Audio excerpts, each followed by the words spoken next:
je voulais commencer cette intervention par un chiffre, c'est 138. Alors 138 quoi? C'est le nombre de fois où j'ai entendu le mot data sur cette estrade depuis hier matin. Alors, ce qui est plutôt pas mal, c'est que ça m'a rassuré. Ça m'a rassuré pourquoi? Parce que quand on m'a demandé d'introduire et d'animer cette table ronde, je suis parti sur un basique qui était de me dire finalement, bien communiquer, c'est quoi? C'est adresser le bon message à la bonne personne, au bon endroit. Sur la partie bon endroit, c'était relativement contraint. 15h05, salon de l'Aveyron. Sur la partie message, les 138 occurrences de data me font me dire qu'on va être globalement dans la plaque. La problématique, ça a été la bonne personne. Donc ce que j'ai fait, c'est que je me suis dit, on va regarder un panel. Donc en fait, j'ai regardé les 37 personnes qui se sont succédées avant nous sur cette scène. Ça a été mon panel. Et ces 37 personnes, je les ai ramenées à mes 138 occurrences. Donc ça fait que finalement, chaque personne présente sur cette scène a parlé 3,94 fois de data. Mais là, insight. Je me dis, en fait, il y avait deux types de populations sur cette scène. Il y avait les plus de 45 ans et les moins de 45 ans. Si je repars sur du quanti, les plus de 45 ans étaient à 2,93 fois d'occurrence data. Si je regarde les moins de 45 ans, on était sur du 5,12.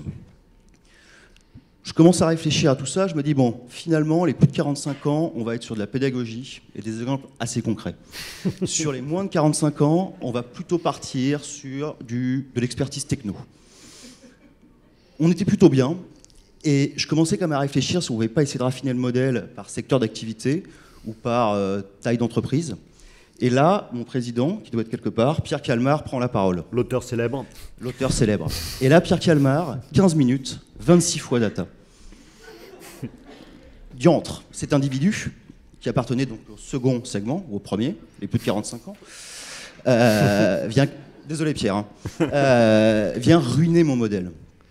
Donc, embêté, je me dis, mais est-ce que je vais devoir vous annoncer la mort de quelque chose? Encore. C'est-à-dire la mort de la data agrégée et des problématiques de moyenne. Bon, je ne vais pas vous annoncer la mort de quoi que ce soit. Ce que je vais juste vous dire, c'est que nous, on a une conviction chez iProspect qu'on partage, et qu'on partage notamment avec nos 40 experts data mesure, c'est que le digital et la data sont les deux facettes d'une même pièce. En fait, c'est le digital qui permet de collecter de la data personnalisée en temps réel, et c'est aussi le digital qui permet d'activer cette data pour personnaliser la communication sur tous les assets d'une marque, que ce soit du own, du earn ou du paid, en temps réel également. Je me tourne maintenant vers Jessica, Odile et Max, pour que vous vous présentiez peut-être autour de cette problématique. D'accord. Peut-être une présentation très rapide déjà de la data, je suis désolée, ça y est, je l'ai dit, de la data, 139. De la data chez Mythic. Parce que je pense que c'est important de comprendre le contexte, en fait. Et Mythic, c'est connu pour son côté peut-être un peu glamour, une image un peu glamour. En réalité, Mythic repose, le modèle, le business model même de Mythic, c'est la data. Et je vais vous l'expliquer très simplement, puisqu'en fait, quand une personne va s'inscrire sur Mythic, elle va remplir un formulaire d'inscription avec quasiment 175 points de data. Et en fait, une fois qu'elle est inscrite, elle va attendre à rencontrer la bonne personne, à ce qu'on lui présente des personnes pour faire de belles rencontres. Donc notre métier, notre cœur de métier, c'est d'essayer d'exploiter au mieux cette data, donc cette data déclarative, mais également, j'allais dire comportementale, en tout cas, de connexion entre nos utilisateurs, pour proposer le meilleur service possible. Donc c'est vraiment le cœur de métier d'un site de rencontre, donc de Mythic, de pouvoir exploiter cette data au mieux pour nos utilisateurs et pour leur offrir le meilleur service. Donc ça, je pense que c'est le postulat de base. Et cette data, pour nous, elle est extrêmement précieuse. On en a énormément. On est, je pense, une des entreprises en France, probablement, qui a le plus de data sur les utilisateurs, les célibataires français. Puisqu'on sait qu'ils sont, où ils habitent évidemment, on sait ce qu'ils aiment, on connaît leur goût, on connaît leurs caractéristiques physiques, donc on va très très loin. Et donc notre métier, c'est d'utiliser ces data de la manière la plus précautionneuse possible, évidemment, parce qu'on a aussi une lourde responsabilité quand on a autant de data, mais de bien l'utiliser et d'en faire un service assez puissant, je pense. Donc juste ça, c'est en termes d'introduction. Ensuite, je pense qu'on descendra dans le détail de ce qu'on en fait en acquisition et en CRM. Exactement. Odile, peut-être que tout le monde te connaît, mais... Donc de la société, on entend bien, ouais. Société PricewaterhouseCoopers, en tant que pure player, nous aussi évidemment, les données sont complètement dans notre ADN. Je pense que dans nos 15 années d'histoire, on a toujours eu énormément de données, de plus en plus de données. On n'a pas toujours su comment les utiliser, comment les exploiter. Et donc, plus les années passent, plus on arrive à ne pas se noyer dans ces données, mais à réussir à les exploiter, à les faire parler et à développer notre business grâce à ces quantités de données qu'on arrive à exploiter. Max. Alors moi, c'est Air France. Et donc forcément, Air France, c'est la donnée. Ça ne fait pas tout de suite tilt. Mais il faut quand même savoir que notre métier quand même repose sur deux domaines d'expertise qui sont assez importants et très générateurs de données. D'abord, le revenu management pricing, où c'est là, finalement, historiquement, que nous, on a investi dans les infrastructures de traitement de la donnée de plus en plus massives. D'ailleurs, notre premier serveur Big Data, ça a été fait non pas pour des besoins marketing, mais pour des besoins inventaire, pricing. Et puis également, en termes de sources de données, on a, les compagnies aériennes en général, énormément investi, il y a maintenant plus d'une trentaine d'années, mais dans tout ce qui est programme de fidélité, tous ces fameux points, les miles, Flying Blue, le statut, qui aujourd'hui, cet investissement finalement nous permet un payback assez bon, puisque en termes de qualité de données, et puis en termes d'accumulation de données sur les achats, sur les habitudes des clients, de scoring, on a une bonne base maintenant que le marketing commence à s'y intéresser. Et c'est ça dont on va parler, je pense, maintenant. Donc effectivement, le premier point qu'on voulait évoquer ensemble, c'est que vous puissiez nous donner des exemples de la manière dont vous avez personnalisé les interactions avec vos clients, vos prospects, et finalement sur la totalité de vos leviers, que ce soit le owned, que ce soit le paid, voire le earned. Jessica. Okay. Donc en fait, nous, on va gérer énormément de complexité de data, comme je vous le disais tout à l'heure. Au-delà de ça, on est un groupe international, donc cette complexité, de cette complexité de la data déjà, vient aussi s'ajouter la complexité du nombre de langues. On traite 12 langues. On a 10 marques chez Mythic. On pense à Mythic, la marque Mythic, mais en réalité, on a grossi par acquisition. Donc on a aussi d'autres marques, Lexa, Noi, Friend Scout, qui sont des grosses marques. Donc forcément, déjà, on gère énormément de complexité, et cette complexité génère de la personnalisation, puisque on ne va pas s'adresser de la même manière à un célibataire français qu'à un célibataire anglais. Donc on a déjà de la personnalisation du fait de notre service. Au-delà de ça, on utilise aujourd'hui la data à la fois pour faire de l'acquisition de manière très pointue et pour faire du CRM. On n'a pas encore un système complètement désiloté, dont on a un petit peu parlé un petit peu plus tôt dans les tables rondes, dont je pense que c'est vraiment un bon système. On pourrait y revenir notamment sur les compétences que ça engendre au niveau des recrutements et des ressources, mais en tout cas un système totalement désiloté entre l'acquisition et le CRM. Et pour ça, il est évident que la technologie nous aidera demain. On n'a pas encore de DMP. C'est cette DMP qui sera précieuse pour faire ce lien entre notre trafic d'acquisition, un prospect froid, on va dire, qui va devenir tiède, puis un futur client, et nos clients qu'on gère tous les jours au quotidien. Donc globalement, comment on va utiliser la data ? On va l'utiliser en acquisition aujourd'hui avec plusieurs éléments. On va utiliser de la first party data, donc je ne sais pas si c'est familier pour tout le monde, mais avec certains de nos partenaires, on va travailler sur des segments très précis de clients en fonction de leur âge, en fonction de leur sexe, et puis on va leur proposer en fait des profils mythiques, des profils réels, adaptés à leur âge. Par exemple, vous avez 25 ans, vous êtes un homme de 25 ans, on va vous proposer une jeune femme qui en a 20, et ça, on est capable de faire ça en digital. Voilà, donc, ou 25, je sentais des... Voilà, en tout cas, on va vous proposer ça en digital. Ça, c'est un élément de personnalisation très simple. Et puis on va aller plus loin, on va commencer à faire, on va complexifier un petit peu la donne en acquisition. On va commencer par exemple avec sur des réseaux sociaux, sur Facebook, on va utiliser tout ce qui est lookalike. Donc on va regarder notre base de données, les gens qui ont converti, et puis on va essayer de trouver des clones, des gens similaires, et on va aller les adresser sur Facebook, donc soit en lookalike, soit en custom audience. Donc on utilise ce type d'outils qui sont assez pointus.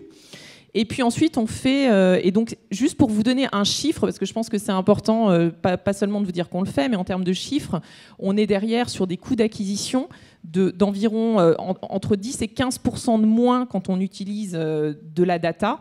Et au-delà de ça, sur le mobile, on est encore meilleur. On reviendra, je pense, sur le sujet mobile, mais sur le mobile, ça donne des performances encore plus importantes. Donc ça, c'est ce qu'on fait, c'est des exemples de ce qu'on peut faire en acquisition. Et évidemment, on fait plein de tests également. Au-delà de ça, on va utiliser par exemple sur de la vidéo, on va essayer de créer des scénarios personnalisés. Vous avez vu telle vidéo sur le digital, on va vous pousser une autre vidéo derrière, et puis ensuite on va essayer de vous retargeter donc, sur du Google Display. Donc vraiment, on essaye d'avoir des scénarios assez pointus. Et tout ça nous amène à des bien meilleures performances en acquisition. Donc ça, c'est pour l'acquisition.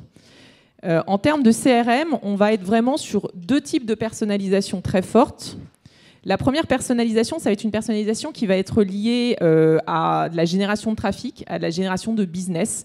On a lancé, par exemple, des soirées pour célibataires. Donc, on va vous cibler en fonction de votre zone géographique, en fonction de votre âge également, une nouvelle fois, pour vous proposer des soirées adaptées dans votre région. Et donc ça, pour mieux vous cibler et que vous répondiez mieux, évidemment, à nos sollicitations. On fait la même chose alors on a aujourd'hui un algorithme donc dans notre base de données, je vous en parlais tout à l'heure, c'est le cœur du réacteur de Mictic.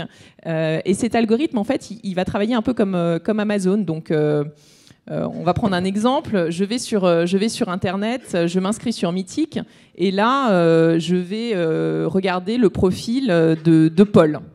Et puis Odile va aller sur Internet, et puis elle va s'inscrire sur Mictic, et elle va regarder Paul également, mais elle va regarder aussi Jacques et Jean. Et en fait, du coup, moi, on va me proposer éventuellement de rentrer en contact avec Jacques et Jean, puisque nous avons Paul en commun et que potentiellement, nous avons donc quelque part les mêmes goûts. Donc on va utiliser en CRM cet outil très puissant qui nous permet d'analyser évidemment les data points que le client va rentrer, mais également de regarder son comportement d'interaction avec d'autres clients, d'autres utilisateurs du site. Et ça, c'est vraiment extrêmement puissant. Et puis, on va utiliser la personnalisation également pour des communications plus liées à la marque, puisque depuis maintenant quelques mois, on envoie une newsletter qui est totalement personnalisée. Donc, Odile et moi allons recevoir deux newsletters totalement différentes. Odile avec des informations et des sollicitations de Paul et Jacques qui auront répondu à ces emails. Et moi, en fait, avec une soirée pour célibataires dans ma région, par exemple, ou d'autres offres de Mictic. Donc, on personnalise aussi la relation de marque. Et ça, je crois que c'est aussi quelque chose d'assez différent. En tout cas, c'est quelque chose qui me paraît intéressant de noter. Voilà. Et puis, enfin, dernier point sur la data, et c'est un point important. Je vous disais tout à l'heure à quel point c'était précieux, la data, chez nous. Néanmoins, on l'utilise quand même aussi, puisqu'on est une marque sociétale. Les journalistes nous demandent beaucoup de data points, d'informations sur, sur comment les célibataires se comportent. Et donc, on a aussi cette capacité d'extraire ces informations. On fait énormément d'infographies avec notre data interne, tout en conservant évidemment la confidentialité des informations. Donc, je vais juste vous donner un exemple. On est capable, par exemple, de dire que les célibataires rugbyman sont des très mauvais danseurs. On est capable de dire que les femmes brunes disent plus souvent ce qui leur passe par la tête que les femmes blondes, contrairement à des idées préconçues. Voilà, on est capable de dire plein de choses très intéressantes, en tout cas très anecdotiques, mais qui plaisent beaucoup en relation presse. D'accord, merci. Odile, vous avez été comme précurseur sur toute la partie effectivement de personnalisation. Est-ce que tu pouvais un peu nous expliquer là où vous en êtes ? Donc, on a commencé à faire les premières choses en personnalisation il y a à peu près 6 ans. On a commencé par personnaliser nos emails. En prenant en compte la navigation sur le site, en prenant en compte l'historique d'achat, en prenant en compte les clics, en prenant en compte les interactions sur nos fonctionnalités de souhaits, de mémos.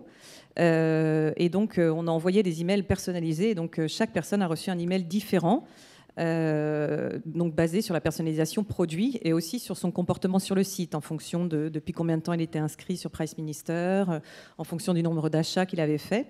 Et donc on a vu évidemment, on a personnalisé nos objets aussi, donc on a vu des taux d'ouverture qui étaient plus de 2 fois supérieurs en personnalisant les objets, des taux de clics aussi nettement supérieurs. Et puis très rapidement on s'est dit il faut aussi qu'on personnalise l'expérience sur le site. Donc là, on a regardé un petit peu, on n'avait pas forcément, nous, la compétence interne pour développer des algorithmes de personnalisation poussée. Donc on a travaillé avec des prestataires externes. On a fait un appel d'offres et puis donc, on a mis en place de la personnalisation sur le site.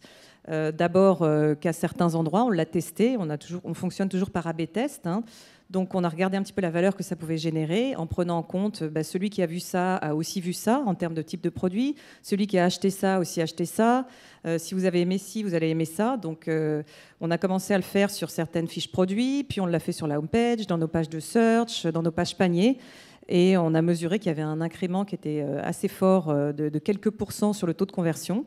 Donc voilà, on a vraiment développé très fortement et on continue d'améliorer sans arrêt le look and feel de ces bannières de personnalisation un petit peu partout sur le site et c'est extrêmement efficace. Et donc cette personnalisation, on peut dire aujourd'hui qu'elle est vraiment 360 parce qu'on fait ça sur notre site desktop, mais on fait aussi ça sur notre site mobile, sur notre appli mobile, évidemment en recentrant tout sur un utilisateur unique.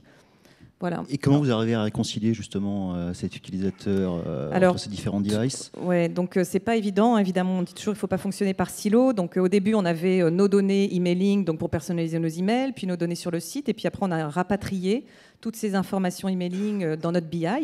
Donc on reconstitue notre BI avec un ID user unique. Et on essaie vraiment de suivre sa customer journey en prenant vraiment tout en compte, donc le cross-device, les catégories de produits, le channel par lequel ils arrivent sur le site, etc. On rentre tout ce type d'informations, évidemment le profil. Mais tout l'enjeu, c'est que, évidemment, l'utilisateur se logue. Évidemment, il y a beaucoup d'utilisateurs qui viennent se balader sur le site et qui ne se loguent pas. Donc, quand ils utilisent leur appli mobile, par exemple, on va essayer de les inciter à se loguer pour pouvoir après relier justement le device mobile au desktop et à ce même utilisateur pour pouvoir faire ensuite de la perso cross-device. D'accord. Et dernière question, quand on parle des leviers paid, vous faites, j'imagine, aussi de la personnalisation sur le levier paid?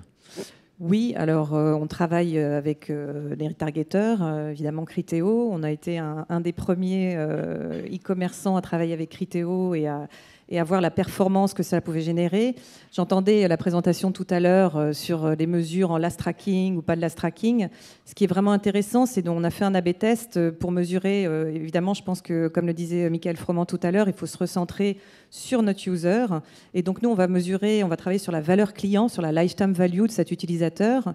Et donc, on a fait des tests où il y a des utilisateurs à qui on n'a pas mis de la bannière retargeting et d'autres auxquels on l'a mis. Et on a vu que ça crée vraiment un incrément sur la lifetime value. Donc, pas uniquement en last tracking, mais globalement, sur 6 mois, on a vu que ça générait un vrai incrément, donc de par l'exposition de la bannière, pas forcément s'ils cliquent dessus, mais ça génère vraiment de l'incrément. Et puis on va faire comme Mythique, on fait beaucoup de tests, donc on fait pas mal de lookalike sur Facebook, du custom audience. On va intégrer aussi des notions de segmentation client dans notre acquisition, sur leur récence d'achat.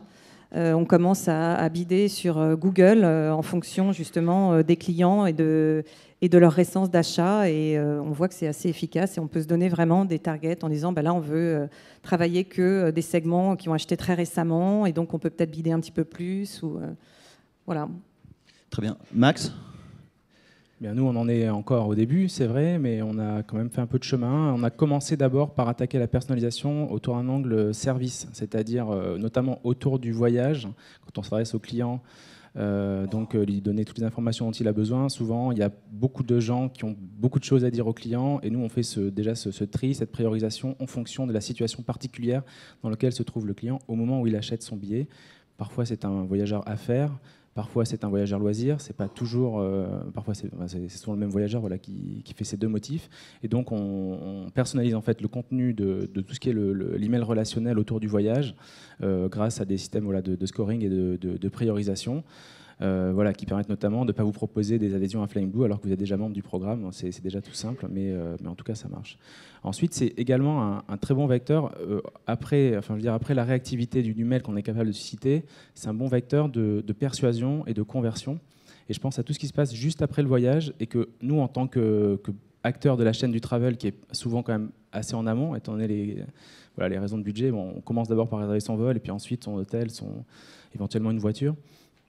On s'est vite rendu compte que plutôt que de proposer une location de voiture à l'issue du tunnel d'achat, de proposer une voiture avec une image catalogue, avec un prix, avec ensuite tout ce qui est la facilitation de l'achat pré-rempli, puisqu'on a déjà les données de la réservation, ça augmente significativement nos revenus annexes de plusieurs dizaines de pourcents. Donc ça, déjà, c'est un investissement dans la personnalisation qui est assez simple à faire et qui finalement est assez rémunérateur. Ensuite, les autres éléments de personnalisation, là on a parlé tout à l'heure de l'acquisition, du CRM. Chez nous, la distinction ne se pose pas vraiment, en sens que finalement, les équipes d'acquisition ont la charge de l'animation, du media planning, mais sur tous les canaux, y compris les canaux own. Donc c'est le own, le paid, voilà. Nous, en CRM, on est vraiment support sur la partie données et ciblage. Et d'ailleurs, ça peut s'appliquer en priorité au canal email, mais aussi aux canaux payants. On a quelques expériences, notamment on fait des extractions de données qui permettent justement quelques campagnes sur les audiences Facebook, notamment pour recibler des clients qu'on n'arrive pas nous à atteindre parce qu'on sait qu'ils sont dans nos bases mais qui ne sont pas opt-in, et donc on les atteint par d'autres canaux, par du paid. Ça nous permet un peu de rationaliser nos investissements médias. D'accord. On avait évoqué aussi en préparant cette table ronde le fait que finalement la data, qui est un sujet du coup transverse, comme l'était le digital, comme le digital, ça amène aussi finalement à repenser un peu la manière dont on travaille dans l'entreprise. Ça amène à repenser la manière dont on interagit avec les différents partenaires, avec finalement des choix qui sont assez différents entre vous sur ce qui a été internalisé versus ce qui a été externalisé. Et ça amène aussi finalement à repenser le type de profil que vous allez recruter. Odile, est-ce que tu peux... Oui, alors c'est vrai que je pense, est-ce qu'il faut développer en interne ou se faire aider par des partenaires? Tout dépend un petit peu de notre niveau de maturité. Est-ce qu'on a des équipes de développement en interne ou pas? C'est vrai que quand il y a 6 ans, on a dit on va commencer à personnaliser nos emails, etc. On s'est fait aider par des partenaires extérieurs spécialisés dans le domaine. On a travaillé avec Mille Merci, on a développé plus de 120 scénarios automatisés. Alors ça a mis quelques années à se développer, mais en fonction du comportement de l'utilisateur et d'intégrer ces algorithmes de personnalisation. Voilà, ça nous a permis d'avancer beaucoup plus vite que si on avait dit on va le faire en interne. On n'avait pas forcément cette connaissance. Il y a toujours 10 000 projets qui attendent pour être priorisés côté roadmap technique. Donc voilà, pareil sur la personnalisation sur le site. On a travaillé notamment avec Rich Relevance. Ça nous a permis aussi de mettre en place les choses plus vite et puis de bénéficier de l'expertise, parce que finalement cette entreprise elle va continuer à développer son expertise sur la personnalisation, comment optimiser son business, et donc on va suivre et pouvoir mettre en place les innovations qu'ils vont avoir aussi. Ensuite, l'autre partie, c'était sur l'organisation RH, quel type de profil on recrute. Donc moi je m'occupe du service marketing, et c'est vrai que évidemment les web marketeurs que je vais recruter, ça va être des gens qui ont un profil extrêmement quanti, qui sont très à l'aise avec la manipulation de données. Je ne vais pas embaucher des statisticiens. Je veux quand même que ce soit des marketeurs qui ont vraiment une notion de business, qui pensent à notre utilisateur et à sa satisfaction. Mais je cherche vraiment des gens qui ont un profil très matheux, très quanti, très analytique, et qui vont être vraiment à l'aise avec la manipulation de données. Max ? Alors, nous, dans l'équipe, on est une dizaine de personnes, mais il y a pas d'unicité vraiment de profil. C'est plutôt des sensibilités qui peuvent être différentes, notamment des gens qui viennent vraiment de l'IT, des gens de la recherche opérationnelle, des gens qui sont vraiment pour le coup des purs statisticiens, mais qui ne sont pas lâchés tout seuls sur les sujets, bien sûr. L'idée, c'est de générer un peu des échanges. Et puis d'autres qui ont des profils marketing en même temps un petit peu quanti. Et l'idée, c'est de les mettre tous ensemble pour voir un petit peu ce que ça peut générer ensuite comme innovation et comme dialogue. Parce que nous, on a surtout une grosse problématique, c'est cette problématique d'accès direct à la donnée sans passer par toutes les phases de validation interne. On a 3 sites différents pour l'IT, dont celui de Toulouse, celui de Valbonne. Donc c'est assez complexe. Donc on a besoin, nous, de fonctionner en petite structure agile, et donc d'animer justement une diversité de profils. Et ce qui est assez, dans le contexte d'Air France où on n'est pas vraiment en situation d'embauche actuellement, donc ça veut dire aussi une part de reconversion pour les profils en interne. Donc ça veut dire, alors heureusement, on a quand même des profils qui sont assez bien câblés pour faire ce shift, notamment tout ce qui est autour des métiers de l'optimisation opérationnelle, la composition des plannings PN, ou alors voilà, le calcul de grille de prix. Donc ce sont des profils qui après peuvent être amenés à travailler dans des services marketing, faire des choses complètement différentes. Et puis bon, d'ailleurs, on voit que la greffe prend plutôt assez bien, ils s'épanouissent. Voilà, ensuite, la dernière question, c'est... Il y avait une partie sur, effectivement, qu'on avait évoqué ensemble, qui était ce que vous avez décidé d'internaliser par rapport à ce que vous avez décidé d'externaliser. Alors là-dessus, on est sur un modèle assez hybride. Ça, c'est par rapport à nous ce qu'on fait avec la donnée, c'est-à-dire que les données clients sont vraiment dans un coffre-fort en interne. Donc finalement, alors on a aussi travaillé avec Mille Merci, on continue sur toute la partie animation emailing, donc notamment pour tout ce qui est apporter l'innovation. Mais en même temps, on développe pas mal un centre aussi d'expertise en interne pour opérer ponctuellement, enfin, soit faire ponctuellement quelques campagnes directement opérées depuis chez nous, ou alors faire tout ce qui est l'animation, notamment des campagnes email autour du voyage, qui elles sont internalisées, puisque ça demande un lien avec l'ensemble des départements de la boîte, notamment avec les départements marketing, partenariat, etc., qui fait que finalement on a gagné, nous, en agilité en opérant une partie de ces campagnes-là nous-mêmes. Donc ça nous permet également de challenger les prestataires et puis voilà, d'être assez réactif. Donc on est sur un modèle un petit peu hybride là-dessus. Jessica. Alors chez nous, en fait, toute la partie digitale est internalisée. Donc ce qui oblige, alors pour en venir aux compétences, ce qui oblige évidemment à recruter des gens qui ont cette capacité analytique. Maintenant, j'aurais tendance à dire que c'est de plus en plus, malgré tout, voyons les choses positivement, c'est vrai que c'est quand même déjà très courant dans le marketing aujourd'hui d'avoir cette vision analytique. Heureusement, c'est assez partagé, mais c'est vrai qu'on cherche des gens qui sont capables de gérer cette complexité analytique, de suivre eux-mêmes leurs résultats, puisque tout ça est internalisé. Ce qui est plus compliqué, je trouve aujourd'hui, en tout cas ce qui est notre challenge, c'est vraiment, encore une fois, de faire ce lien entre l'acquisition et le client, et finalement de bien remettre ce qu'on essaye, nous, de faire dans notre projet de transformation depuis maintenant 2-3 ans, de remettre vraiment l'utilisateur au centre. Et ça, il faut aussi que derrière l'organisation suive, et il faut que les compétences soient de plus en plus partagées. Quelqu'un de CRM demain doit aussi connaître les problématiques d'acquisition, parce que finalement, quand il va parler à Criteo pour certains sujets, il peut un jour avoir sa casquette CRM, un jour avoir sa casquette acquisition, et voire avoir une casquette de vendeur de données. Donc je pense que c'est vraiment important d'avoir une vision aujourd'hui holistique, en tout cas du parcours client, et d'être capable de remettre le client au centre. Ça, c'est vraiment ça aussi qu'on attend dans les compétences des gens de marketing de demain qu'on recrute. Chez nous, en tout cas, l'acquisition et le CRM sont encore dans 2 départements différents, et quelque part, je pense que ça s'est amené à changer dans le futur. Oui, je suis entièrement d'accord avec ce que tu dis, Jessica. C'est vraiment important en tous les cas, parce que des équipes acquisition vont faire aussi de la fidélisation, vont faire aussi du CRM en dehors du site, à travers de la bannière.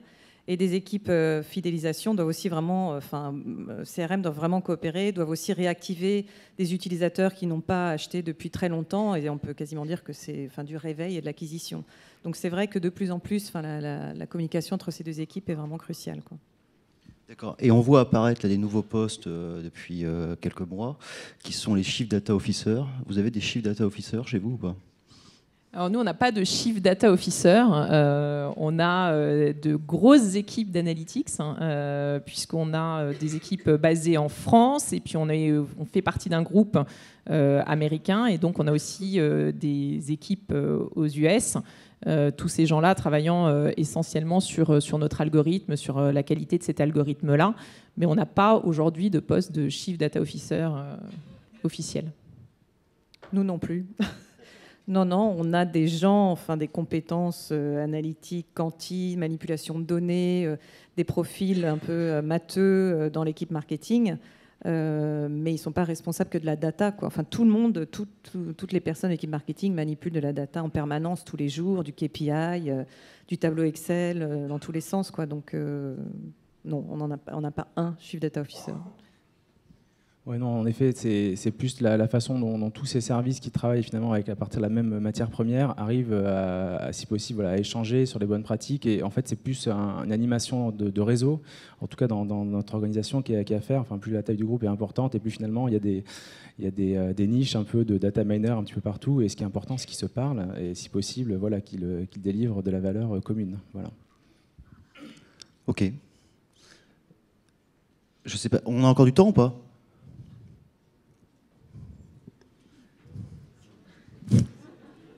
Non, j'essaie de tenir un timing parce qu'on nous avait dit 35 minutes. Ouais, c'était si pénible ou pas? Non, c'est Pierre qui me parlait, j'entendais rien en fait. Il avait toute une histoire très longue à me raconter. Très bien. Et vous êtes dans les temps. Vous êtes un petit poil en avance, une petite minute en avance. Voilà, donc tout va bien. Merci beaucoup. Super. Merci beaucoup. Merci.